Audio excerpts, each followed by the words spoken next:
সেটা আমরা ছোট্ট বসিয়ে একটু দেব। বুদ্ধি এবার যদি আমরা ঢাকনাটা প্রত্যেক দিনের বন্ধ কাজে করে অ্যাপ্লাই করতে পারি বন্ধুরা, তাহলে আমাদের প্রত্যেক দিনের কাজগুলো কিন্তু আমরা অনেকটাই সহজ করে নিতে পারি। এমনই কিছু টিপস শেয়ার করব, চলুন আজকে টিপস দেখে নিই। আমাদের বাড়িতে অনেক সময় দরজা দেখবেন অনেক বছরের পুরনো হয়ে গেলে যে সমস্যাটা দেখা যায়, দরজায় কবজায় জং ধরে, দরজাটা খুলতে গেলে বন্ধ করতে গেলে ভীষণ বাজে একটি আওয়াজ হয়, বাচ্চারা ভয় পেয়ে যায়, আওয়াজটা শুনতেও ভীষণ বাজে লাগে।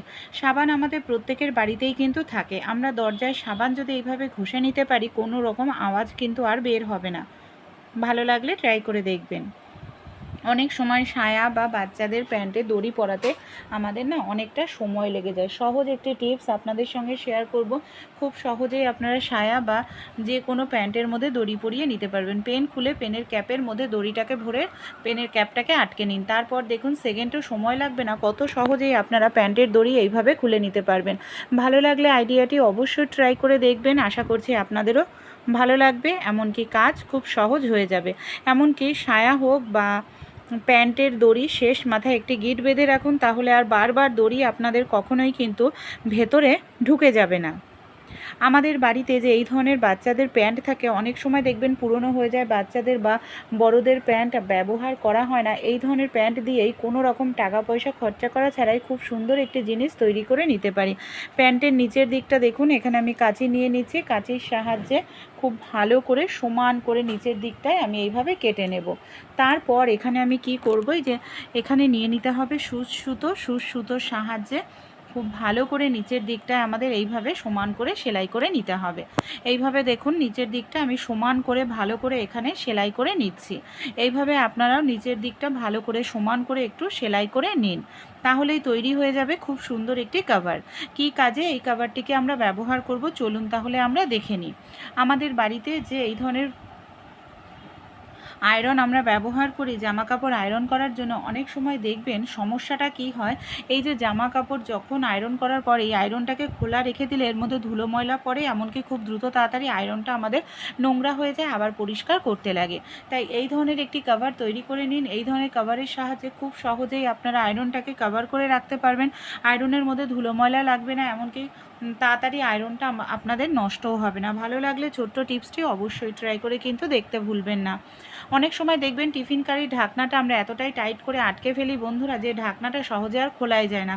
বাড়ি দিতে থাকি, এমনকি অনেকটা সময়ও আমাদের লেগে যায়। বাড়ি দিলে দেখা যায় কোথাও হয়তো একটু বাঁকা হয়ে যায়, তাই এর জন্য ছোট্ট একটি কাজ করতে পারেন। আমাদের প্রত্যেকের বাড়িতেই থাকে তেল, এখানে আমি নিয়ে নিচ্ছি দেখুন মানে সরিষার তেল বা রিফাইন তেল, যে কোনো রান্নার তেল নিয়ে নেবেন।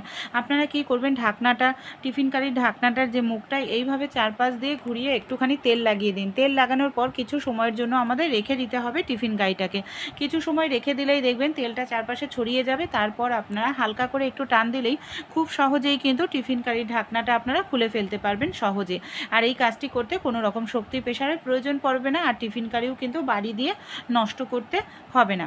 আমরা প্রত্যেকেই থালা বাসন কিন্তু খুব সুন্দর করে পরিষ্কার করে মাজি, চকচকেও হয়, কিন্তু তারপরেও দেখা যায় এমন অনেক ধরনের স্টিলের বাসন থাকে, ডিজাইনযুক্ত বাসন, আর ডিজাইনের ভেতরে ভেতরে দেখা যায় নোংরা জমে যায়, যার কারণে সেটা নর্মাল স্কচব্রাইট দিয়ে মাজা ঘষা করলেও কিন্তু উঠতে চায় না, অনেক দিন জমতে জমতে সেটা কালো একটা স্তর পড়ে যায়।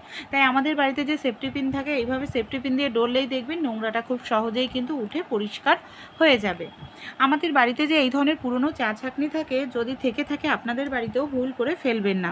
এখানে দেখুন আমি একটি পুরনো চা ছাঁকনি নিয়ে নিয়েছি। চা ছাঁকনির যেটা নেটটা এখানে আমি কি কাজে ব্যবহার করব।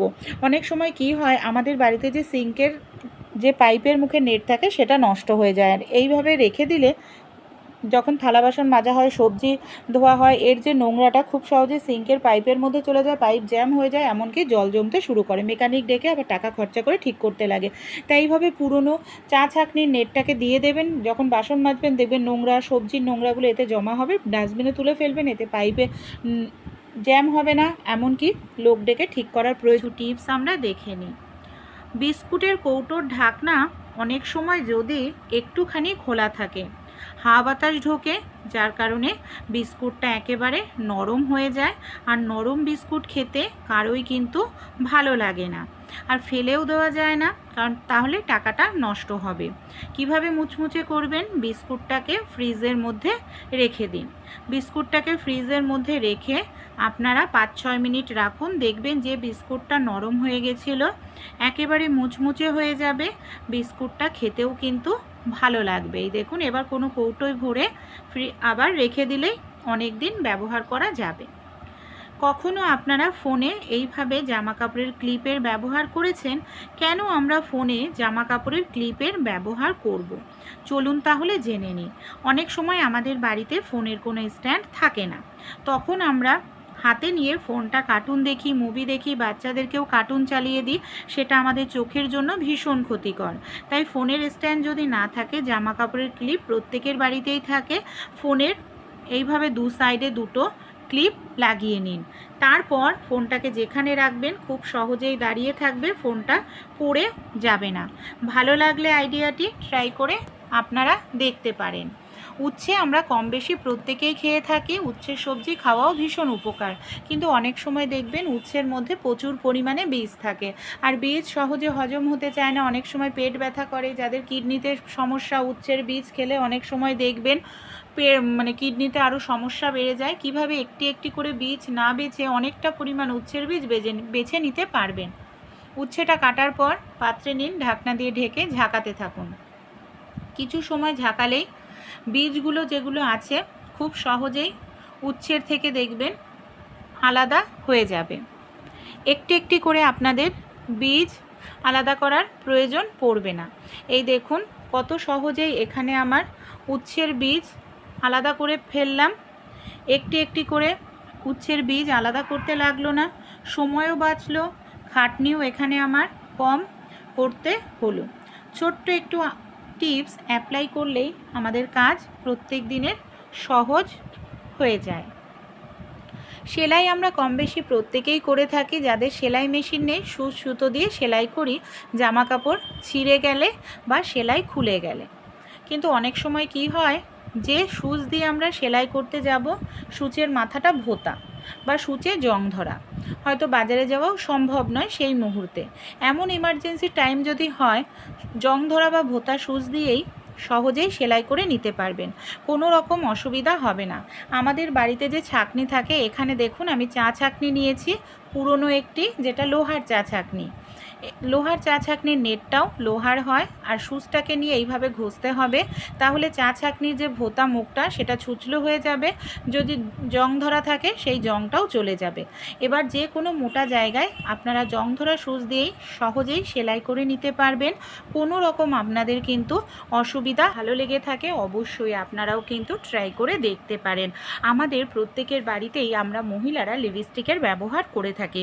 অনেক সময় দেখবেন আমরা যে লিপস্টিকটা পরি হয়তো অয়েলি লিপস্টিক, আর অয়েলি লিপস্টিক ঠোঁটে যদি লাগানো হয় বেশি সময় কিন্তু থাকে না, খুব অল্প সময়ের মধ্যেই দেখবেন লিপস্টিকটা ঠোঁটের থেকে উঠে যায়। তাই আপনাদের বাড়িতে যদি ম্যাট ফিনিশ লিপস্টিক না থাকে, কিভাবে আপনারা অয়েলি লিপস্টিকটাকেই ম্যাট ফিনিশ লিপস্টিকে পরিণত করতে পারবেন, চলুন তাহলে দেখে নিই। এর জন্য যেটা করতে হবে, সবার প্রথমে ঠোঁটে আপনারা লিপস্টিকটাকে লাগিয়ে নেবেন। এবার আমাদের বাড়িতে যে পাউডার থাকে, যে কোনো ব্র্যান্ডের পাউডার এখানে কিন্তু আপনারা ব্যবহার করতে পারেন বন্ধুরা। লিপস্টিকের ওপর পাউডারটা এইভাবে লাগিয়ে তারপর পাউডারটাকে ঝেড়ে ফেলে দিন, তাহলে এই অয়েলি লিপস্টিক ম্যাট ফিনিশ হয়ে যাবে, আর সহজেই লিপস্টিকটা কিন্তু উঠবে না। অনেক সময় দেখা যায় আমরা বাড়িতেই কিন্তু লঙ্কা গুঁড়ো করে থাকি, কিন্তু সমস্যাটা কি হয়, এই যে আমরা লঙ্কা কৌটোর মধ্যে ভরে রেখে দিই না, এই লঙ্কা কিন্তু বেশি দিন ভালো থাকে না, নরম হয়ে যায়। আমরা গুঁড়ো করতে গেলে, পাউডার করতে গেলে ঠিকমতো লঙ্কার গুঁড়োর পাউডার হয় না। তাই কোনো রকম গ্যাসের খরচা করতে হবে না, রোদ্রে দিতেও হবে না। যখন আপনারা রান্না করবেন, লঙ্কা যেটাকে আপনারা পাউডার করতে চান, সেই লঙ্কার গুঁড়োটাকে আপনারা কি করবেন, এইভাবে দুটো গ্যাসের বার্নারের কিছু সময়ের জন্য একটু রেখে দিন, তাহলেই দেখবেন লঙ্কারটা মুচমুচে হয়ে যাবে, সুন্দর পাউডার তৈরি হবে। আমরা কম বেশি প্রত্যেকেই সরিষার তেল ব্যবহার করে থাকি। অনেক সময় নারকেল তেল, সরিষার তেল যেগুলো ব্যবহার করি তার ঢাকনা নষ্ট হয়ে যায়। সরিষার তেলের তো মুখটা বড় হয়, যে কোনো ঢাকনা দেওয়া যায়, কিন্তু এই ধরনের টিনের কৌটো নারকেল তেল কিংবা এই ধরনের নারকেল তেলের শিশি, এগুলোর কি সমস্যা হয় বন্ধুরা, দেখবেন এগুলোর ঢাকনা যদি নষ্ট হয়ে যায় তখনই আমাদের মুশকিলের মধ্যে পড়তে হয়। কারণ খোলা রাখলে ধুলো ময়লা ঢোকে, তেলটা নষ্ট হয়ে যায়। আমাদের বাড়িতে যে দেশলাইয়ের কাঠি থাকে, আপনারা কি করবেন, দেশলাইয়ের কাঠিটাকে এইভাবে নারকেল তেলের কৌটোর মধ্যে খুব ভালো করে আপনারা লাগিয়ে নিন, এতে দেখবেন তেল নষ্ট হবে না। আপনারা কখনো চা ছাঁকনির সাহায্যে পোড়া বাসন সেকেন্ডের মধ্যেই পরিষ্কার করেছেন? অনেক সময় রান্নাবাড়ি করতে গেলে দেখা যায় আমাদের কড়াই পুড়ে যায়, আর পুড়ে গেলে সেই বাসনটা পরিষ্কার করতে কিন্তু আমাদের অনেকটা সময় লাগে। তাহলে বন্ধুরা, পোড়া বাসন পরিষ্কার করতে এখন আপনাদের একদম সময় লাগবে না। কি করতে হবে এর জন্য, আমাদের বাড়িতে যে চা খাওয়ার পর চা পাতাটা আমরা ফেলে দিই, সেই চা পাতাটাকে ফেলবেন না। পোড়া কড়াইয়ের মধ্যে চা পাতাটা দিয়ে দিলাম, গরম জল দিয়ে দিলাম। এবার আমি এখানে নিয়ে নিয়েছি দেখুন বেশ কিছুটা পরিমাণ টুথপেস্ট দিয়ে খুব ভালো করে জলটাকে আমি মিশিয়ে নেব। তার আগে এখানে দেখুন আমি ব্যবহার করছি পুরনো একটি চা ছাঁকনি, যে চা ছাঁকনিটা নষ্ট হয়ে গেছে। এখানে কিন্তু লোহার চা ছাঁকনি নেবেন। লোহার চা ছাঁকনির নেটটা দেখবেন খুব ধার থাকে, আর এটাই কিন্তু আমাদের এই যে পোড়াটা সেটা তুলতে ভীষণ সাহায্য করে বন্ধুরা। এখানে দেখুন আমি এই ছাঁকনিটা দিয়েই গরম জল যখন গরম রয়েছে তখনই খুব ভালো করে একটু ডলে নিলাম। এবার কিছু সময় রেখে দিয়েছি। এবার আমি কি করব, এই যে জলটা রয়েছে এই জলটাকে আমি ফেলে দিচ্ছি। দেখুন 80% পরিষ্কার হয়ে গেছে। এবার এই যে ছাঁকনির যে নেটটা আছে, এই নেটটা ভীষণ ধার, প্রথমেই বললাম, এই নেটটা দিয়েই কিন্তু এবার আমরা কি করব, এইভাবে কয়েক সেকেন্ডের জন্য একটু ঘষে নেব। যে কাজটা করতে আমাদের অনেকটা সময় লাগতো বন্ধুরা, সেই কাজটি মানে খুব সহজেই আমাদের হয়ে যাবে। তাই ছোট্ট আইডিয়াটি যদি ভালো লেগে থাকে অবশ্যই ট্রাই করে দেখবেন। ধোয়ার পর রেজাল্ট কিন্তু আপনাদের সামনেই রয়েছে। বন্ধুরা, নারকেল আমরা কম বেশি প্রত্যেকেই খেয়ে থাকি। অনেক সময় দেখবেন আমরা হয়তো কোনো রেসিপিতে নারকেল দেব বা কোনো কিছু রান্না করব, আমাদের হাতের কাছে কোড়ানি নেই বা কোনো রকম মেশিন নেই। কোড়ানি বা কোনো রকম মেশিন ছাড়াই আপনারা খুব সহজেই নারকেলটা কুড়িয়ে নিতে পারবেন। কিভাবে, চলুন তাহলে দেখে নিই। আমাদের বাড়িতে যে আলু ছুলনি বা পিলার প্রত্যেকের কাছেই থাকে। আলু ছুলনি বা পিলারের সাহায্যে এইভাবে আপনারা যদি একটুখানি ঘষতে থাকেন দেখবেন আলু ছুলনি বা পিলারের সাইডটা ধার ধার মতো থাকে। সেটার সাহায্যেই আপনারা খুব সহজেই কিন্তু নারকেলটাকে কুড়িয়ে নিতে পারবেন। কোনো রকম মেশিন বা কোড়ানির প্রয়োজন পড়বে না। আমরা রান্নার জন্য কম বেশি প্রত্যেকেই তেলের ব্যবহার করে থাকি, কিন্তু দেখবেন আমরা যে তেলের বোতলটা ব্যবহার করি সেই বোতলটা দিয়ে তেল ঢালতে গেলে বোতলটার গায়ে তেল চুইয়ে পড়ে, এমনকি বোতলটা তেলে হয়ে যায়, জায়গাটাও নোংরা হয়। আমাদের বাড়িতে যে নর্মাল পিসটা থাকে, খাতার পিসটা বা টিস্যু পেপার নিয়ে নিন, বোতলের ওপরের দিকটায় এইভাবে আপনারা, আমি খাতার পিসটা নিয়েছি, আপনারা টিস্যু পেপারও নিতে পারেন, খুব ভালো করে এইভাবে জড়িয়ে দিন। তাহলে যে তেলটা যখন ঢালবেন তেল চুইয়ে পড়বে, সেটা কিন্তু এই কাগজটা অ্যাবজর্ব করে নেবে, বোতলটাও তেল চিটচিটে হবে না, আর জায়গাটাও আপনাদের নোংরা কিন্তু হবে না। ভালো লাগলে ট্রাই করে দেখবেন। অনেক সময় আমরা মশলা করতে যাব, হয়তো সেই মুহূর্তে দেখা যাচ্ছে কারেন্ট চলে গেছে, মিক্সার মেশিনেও মশলা করা যাচ্ছে না। এখন কিন্তু অনেকের বাড়িতেই দেখবেন শিলনোড়া, হামালদিস্তা এগুলো থাকেই না। তাই কিভাবে মিক্সার মেশিন, শিলনোড়া, হামালদিস্তা ছাড়াই এমার্জেন্সি সময় আমরা মশলাটা করে নিতে পারি। এর জন্য আমি এখানে একটি কন্টেনার নিয়ে নিয়েছি। আমি এখানে লঙ্কা পেস্ট করে দেখাবো। আপনারা লঙ্কা, আদা, রসুন, পেঁয়াজ এইভাবে খুব সহজেই বেলনের সাহায্যে হালকা করে বাড়ি দিলেই পেস্ট হয়ে যাবে। তাছাড়াও আপনারা এখানে কিন্তু যদি জিরা, ধনে এই ধরনের মশলাগুলো হয়, হালকা করে একটু ভেজে নিয়ে এইভাবে সহজেই জিরের গুঁড়ো, ধনের গুঁড়ো করে নিতে পারবেন। আমি বলছি না সব সময় করার জন্য, এমার্জেন্সি সময় ট্রাই করে আপনারাও এই টিপসটি দেখতে পারেন। রান্না করার জন্য আমরা প্রত্যেকেই গ্যাসের সিলিন্ডার ব্যবহার করে থাকি। অনেক সময় দেখবেন আমাদের কি হয় সমস্যা, যে গ্যাসের সিলিন্ডারের ক্যাপটি সহজে আমরা খুলতে পারি না, হয়তো দড়ি ধরে টানাটানি করতে লাগে, শক্তি, প্রেশারের প্রয়োজন পড়ে। বাড়িতে যদি কেউ বয়স্ক বয়স্ক মারা থাকে তাদের জন্য এই কাজটি আরও বেশি কষ্টকর হয়ে পড়ে। তা আমাদের বাড়িতে যে পুরনো নষ্ট চিরুনি থাকে সেই চিরুনি কিন্তু এখানে আমরা ব্যবহার করতে পারি বন্ধুরা। এখানে দেখুন আমি একটি চিরুনি নিয়ে নিয়েছি। চিরুনিটা দিয়ে কি করছি এই দেখুন, এইভাবে গ্যাসের সিলিন্ডার আংটায় ঢুকালে আংটাটা ঢেলা হয়ে যাবে, ওপর থেকে হালকা করে টান দিলেই খুব সহজে হবে না। অনেক সময় আমাদের বাড়িতে যে এই ধরনের জামা কাপড়গুলো থাকে, পাথর বসানো থাকে, সুতোর কাজ করা থাকে, হয়তো দাগ লেগে যায়, তখন আমরা সেই জামা কাপড়টা কী করি, লন্ড্রিতে দিই। বাড়িতে কাচলে সেই পাথর নষ্ট হয়ে যাবে, সুতো নষ্ট হয়ে যাবে। লন্ড্রিতে দিলে অনেকটা টাকা খরচা হয়ে যায়। বাড়িতে যদি ব্রাশ দিয়ে কাচা হয় তাহলে দেখবেন সুতোর কাজটা নষ্ট হয়ে যায়। তাই বাড়িতেই আপনারা সহজে কেচে নিতে পারবেন, আপনাদের সুতোর কাজটা নষ্ট হবে না। কি করতে হবে চলুন তাহলে দেখে নিই। এর জন্য ছোট্ট একটু টিপস আমাদের এখানে অ্যাপ্লাই করতে হবে, এতে জামা কাপড় নষ্ট হবে না, দামি জামা কাপড়। এখানে আমি একটি পুরনো মোজা নিয়ে নিয়েছি। ব্রাশটাকে মোজার মধ্যে এইভাবে দেখুন ভরে নিলাম। এতে কি হবে, ব্রাশের যে অতিরিক্ত ধার ভাব সেটা কিন্তু কমে যাবে। তারপর আমরা যদি জামা কাপড়টা কাচি, যে কোনো জায়গায় ঘষলেও দাগটাও উঠে যাবে, জামা কাপড়ের সুতোর কাজ বা স্টোন থাকলে সেটাও কিন্তু নষ্ট হবে না। আইডিয়াটি যদি ভালো লেগে থাকে অবশ্যই ট্রাই করে আপনারাও দেখবেন। আমি এখানে একটি প্লেট নিয়ে নিয়েছি, প্লেট বা থালা আপনাদের হাতের কাছে যেটা থাকবে সেটাই নিয়ে নিতে পারেন। এবার আমি একটি বাটি নিয়ে নিয়েছি, যে বাটির নিচটা অনেকটা ছড়ানো, দুটোর মধ্যেই সামান্য তেল লাগিয়ে নিলাম। অনেক সময় আমরা লুচি বেলতে যাই, পারফেক্ট গোল লুচি হয় না, বা হাতের কাছে বেলন চাকি থাকে না। তাই বেলন চাকি ছাড়াই খুব দ্রুত তাড়াতাড়ি লুচি বেলে নিতে পারবেন। একটি প্লেট নিয়ে নিন, এরকম ছড়ানো একটি আপনারা বাটি নিয়ে নিন, ওপর থেকে এইভাবে হালকা করে একটু চাপ দিন। হালকা করে চাপ দিলেই দেখবেন কত সুন্দর এখানে আপনাদের লুচি তৈরি হয়ে যাবে, একদম পারফেক্ট গোল লুচি তৈরি হবে। বেলন চাকি থেকেও আপনারা তাড়াতাড়ি এইভাবে লুচি বেলে নিতে পারবেন। যত বড় করতে চান তত বড়ই করতে পারবেন। এমনকি শুধু লুচি নয়, আপনারা যদি চান রুটিও তৈরি হয়ে যাবে। একটু আটা ছড়িয়ে নেবেন, তারপর এইভাবে চাপ দিয়েই দেখবেন কত সুন্দর পারফেক্ট আপনারা এখানে রুটি তৈরি করে নিতে পারছেন। আইডিয়াটি যদি ভালো লাগে ট্রাই করে অবশ্যই দেখবেন। আমাদের বাড়িতে যে এই ধরনের নর্মাল পিসটা থাকে, একটি দামি পিসটায় আমি পরিণত করে নিয়েছি নর্মাল একটি খাতার পিসটাকে। কিভাবে চলুন দেখে নিই। এই যে আমাদের বাড়িতে যে খাতার পিসটা থাকে বা নর্মাল A4 সাইজের পেজ থাকে বন্ধুরা, এখানে আপনারা নিয়ে নিন। আমি একটি A4 সাইজের পিসটা নিয়েছি রিফাইন তেল। একটি ব্রাশ নিয়ে নিয়েছি, ব্রাশের সাহায্যে রিফাইন তেলটাকে খুব ভালো করে আমি এইভাবে পিসটার মধ্যে লাগিয়ে নিচ্ছি। খুব সুন্দর করে এখানে রিফাইন তেলটাকে আমাদের পিসটার মধ্যে লাগাতে হবে। দু সাইডেই আপনারা খুব ভালো করে এইভাবে তেলটাকে লাগিয়ে নিন। আর যদি এক্সট্রা অতিরিক্ত তেল পিসটার মধ্যে থেকে থাকে তাহলে কি করবেন, একটি কাপড় নিয়ে নিন, কাপড় দিয়ে সেই এক্সট্রা অতিরিক্ত তেলটাকে মুছে নিন। তাহলেই দেখবেন তৈরি হয়ে যাবে খুব সুন্দর বন্ধুরা আপনাদের বাটার পেপার।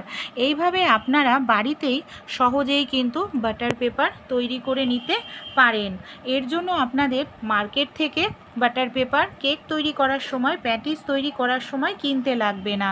হ্যাঁ, আমরা যে কেক তৈরি করি, প্যাটিস তৈরি করি, অনেক সময় বাটার পেপার কিনে নিয়ে আসি। এইভাবে তৈরি করে নিলে আমরা ফ্রিজে রেখে দিলে যখন প্রয়োজন তখনই এটাকে আমরা ব্যবহার করতে পারবো। ছোট্ট আইডিয়াটি ভালো লাগলে প্রয়োজন পড়বে না। আমাদের বাড়ি এই ধরনের যে ঘড়িগুলো আমরা ব্যবহার করি না, অনেক সময় দেখবেন ঘড়ি হয়তো পরেই আমরা হাতটা ধুতে থাকি, আর ঘড়ি পরে হাত ধুতে থাকলে দেখবেন ঘড়িতে জল লাগে, যার কারণে ঘড়িটা হঠাৎ চলা বন্ধ হয়ে যায়। কিংবা দেখা যায় হয়তো জামার পকেটে, প্যান্টের পকেটে ঘড়ি রয়েছে, আমরা জামা কাপড়টা ভিজিয়ে দিলাম সেই ঘড়ি সমেত, এতেও কিন্তু ঘড়িতে জল লেগে ঘড়ি তাড়াতাড়ি নষ্ট হয়ে যায়। যদি জল লাগে, ঘড়ি চলছে না দেখছেন, সঙ্গে সঙ্গে চালের পাত্রের মধ্যে ঘড়িটাকে দিয়ে আপনারা চালের মধ্যে ঢুকিয়ে 10 থেকে 15 মিনিটের জন্য রেখে দিন। 10-15 মিনিট রাখলেই দেখবেন চাল ঘড়ির মধ্যে যে জলটা রয়েছে সেই জলটাকে অ্যাবজর্ব করে নেবে, একদম ঘড়িটা আপনাদের আবারও চলতে শুরু করবে। আর যদি তারপরেও দেখছেন চলছে না, তখন তো দোকানে নিয়েই যেতে হবে। কিন্তু এই যদি জল লেগে থাকে তাহলে এই টিপসটি ফলো করবেন। ভাববেন না যে জল লেগেছে বলেই নষ্ট হয়ে গেছে, ফেলে রাখলে কিন্তু আরও বেশি জিনিসটা তাড়াতাড়ি নষ্ট হয়ে যাবে। অনেক সময় আমাদের শার্টের পকেটে, প্যান্টের পকেটে টাকা থাকে বন্ধুরা। আর এইভাবে শার্টের পকেটে, প্যান্টের পকেটে টাকা থাকলে সমস্যাটা কি হয় দেখবেন, হয়তো জামা কাপড় ধুয়ে দিলে টাকাটাও একদম ভিজে যায়, আর টাকাটাকে তো আর রোদ্রে শুকানো যায় না। তাই কিভাবে টাকাটাকে একদম শুকনো নতুনের মতো করে নিতে পারবেন। পেপার নিয়ে নিন, পেপারের মধ্যে আপনারা কী করবেন, টাকাটাকে এইভাবে রেখে আয়রন দিয়ে কয়েক সেকেন্ড একটুখানি আপনারা আয়রনটা ডলে নিন। এইভাবে কয়েক সেকেন্ড আয়রনটা ডলে নিলেই দেখবেন আপনাদের যে টাকাটা একদম ভিজে নরম হয়ে গেছিলো সেই টাকাটাই আবার খুব সুন্দর একেবারে নতুনের মতো হয়ে যাবে। ভালো লাগলে আইডিয়াটি অবশ্যই ট্রাই করে আপনারাও দেখবেন।